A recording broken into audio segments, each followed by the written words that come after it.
Kiai?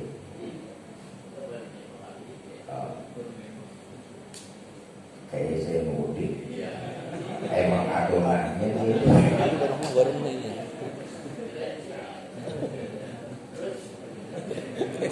Sampai mana dia ngomong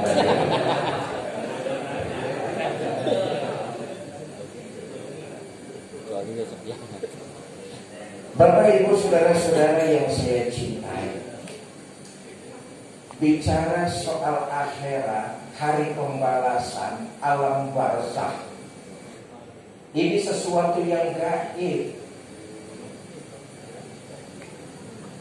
Alam kubur misalnya belum bisa dilakukan penelitian secara ilmiah. Kenapa? Orang-orang yang udah pada kesono pun agak ada yang balik lagi. Karena itu soal iman, soal keyakinan.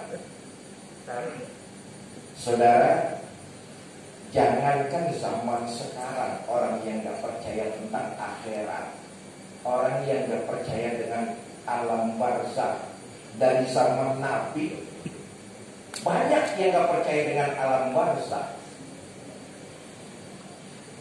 Ada dua orang kafir Quraisy, Ubay bin Ka'ab dan Al-As bin Wa'il. Ketika Nabi pidato, saudara-saudara, nanti setiap kita akan dibangkitkan di hari akhir, akan dimintakan setiap kita pertanggungjawaban dari apa yang kita kerjakan di alam dunia.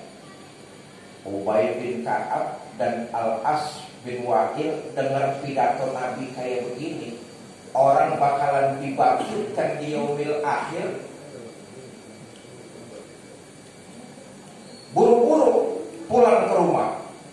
Ubay bin Ka'ab dan Al-As bin Wa'il buru-buru pulang ke rumah, ngambil pacul, sekop, pengki, nyari kuburan tua, digali ke kuburan, tulang-tulangnya dikumpulin, dibawa ke hadapan baginda kita Nabi besar Muhammad Sallallahu Alaihi Wasallam.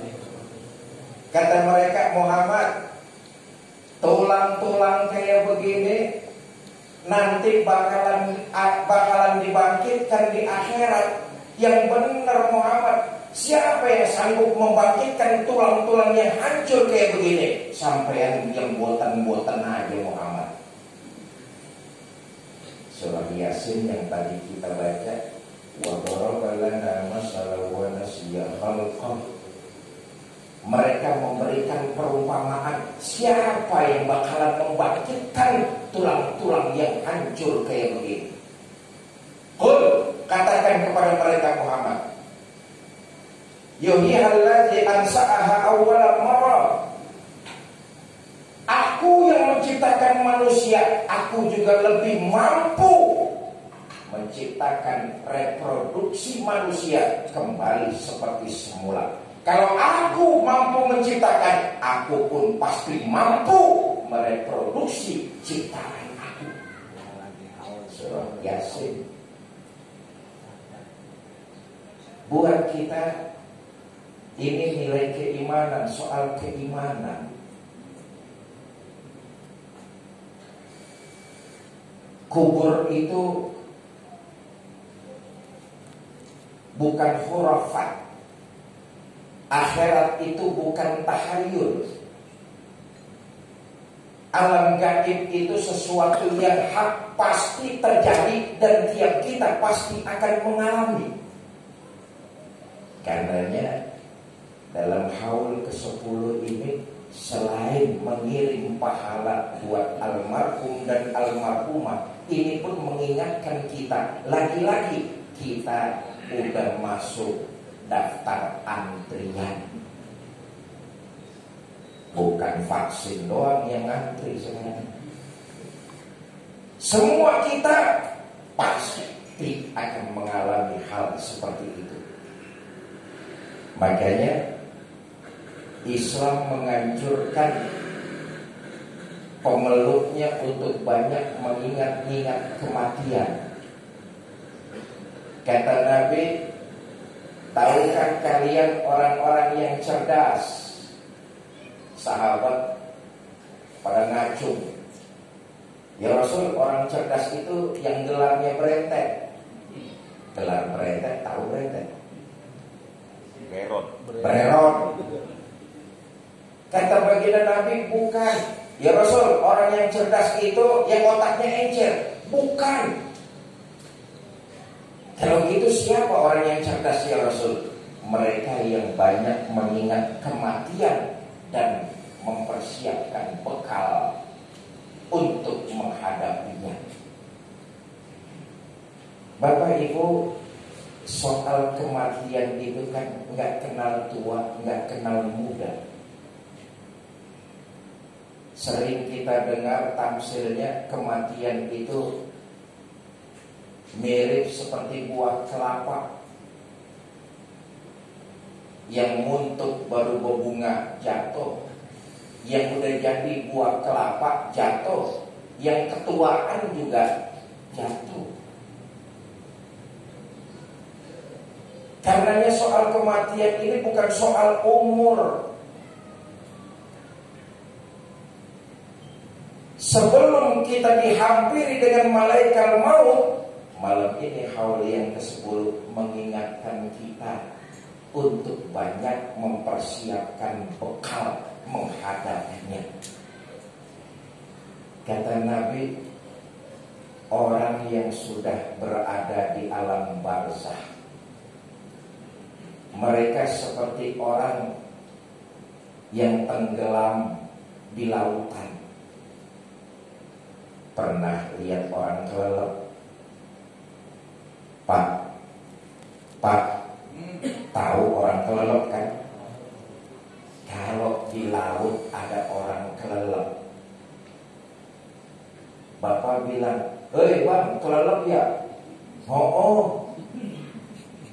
Nih saya kirimin beras sekarung. Mau apa kagak orang? Godek. Saya lemparin motor X-Max ya? Kagak mau. Saya kirimin emas batangan dah. Ogah. Dikasih beras, dikasih motor, dikasih emas batangan, dia nggak mau. Apa yang dia mau? Ban bekas. Harganya kan cuma cenggok ban bekas. Tapi ternyata itu yang mampu menyelamatkannya. Begitupun orang-orang terkasih dari kita semua yang sudah ada di alam barzah. Mereka mengharapkan pahala yang kita kirimkan kepada mereka. Itu yang sangat membantu.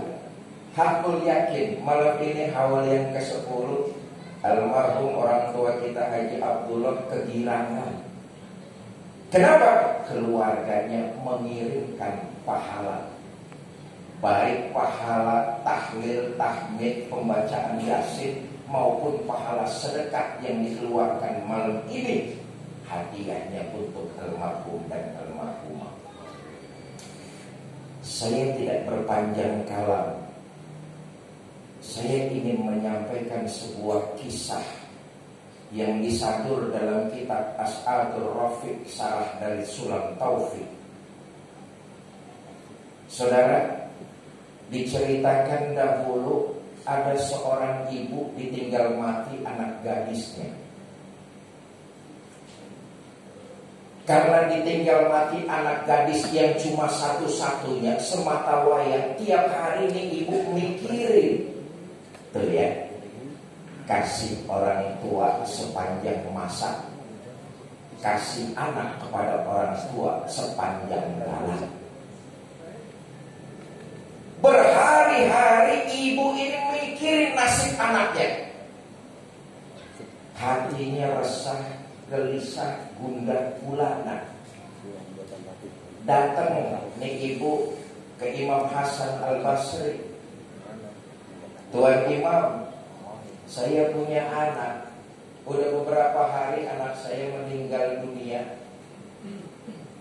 Saya khawatir, saya pengen tahu apa yang sedang menimpa anak saya. Kata Imam Hasan Al-Basri, Bu, kalau ibu pengen tahu nasib anak ibu, nanti malam selesai sholat isya, ibu sholat sunnah 4 rakaat, habis itu baca sholawat sampai tidur. Karena saking sayangnya sama nih anak, tuh ibu ngerjain amalan yang diijazahkan Imam Hasan Al-Basri. Sholat sunnah 4 rakaat, baca sholawat sampai pules.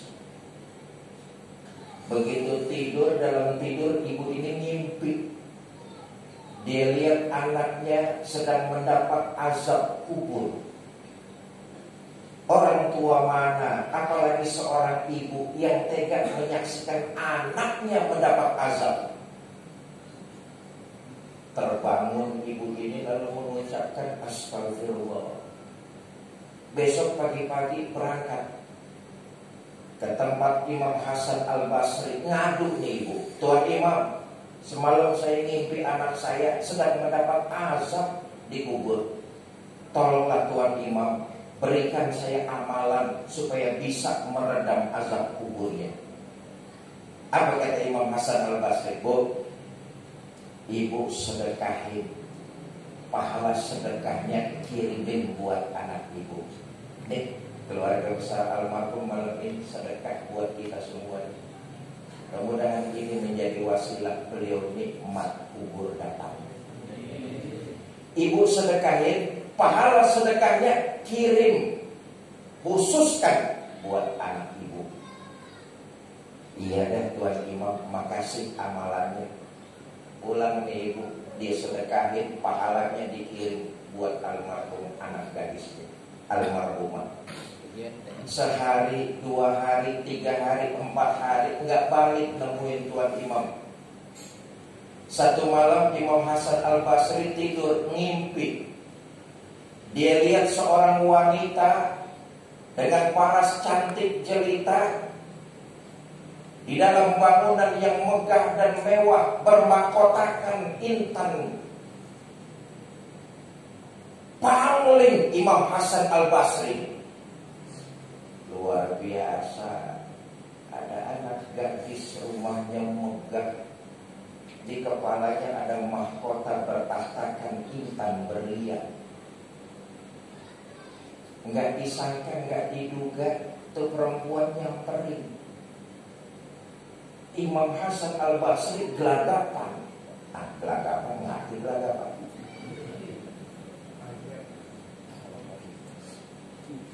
Ya sama kayak kita, kalau diparanin wadon cakep kan rada-rada ngereget kita. Imam Hasan Al-Basri ini gelagapan. Gadis itu berkata, Tuan Imam kenal nggak sama saya? Kata Imam Hasan Al-Basri, saya nggak kenal sama kamu. Ketahuilah Tuan Imam, beberapa hari yang lalu datang seorang ibu minta amalan kepada Tuan. Tuan bilang sedekah, lalu kirimkan pahala sedekah itu buat orang yang sudah meninggal. Ketahuilah, wanita yang datang kepada Tuan Imam itu adalah ibu saya.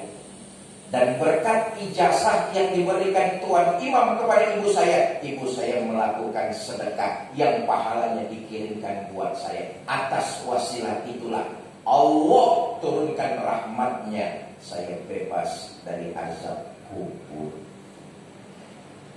Nih, kita orang Betawi emang tradisi rowahan 26 hari lagi, kalau saya tidak hilaf, kita akan memasuki bulan suci Ramadan. Sya'ban bulan rowahan kalau di kita. Karena itu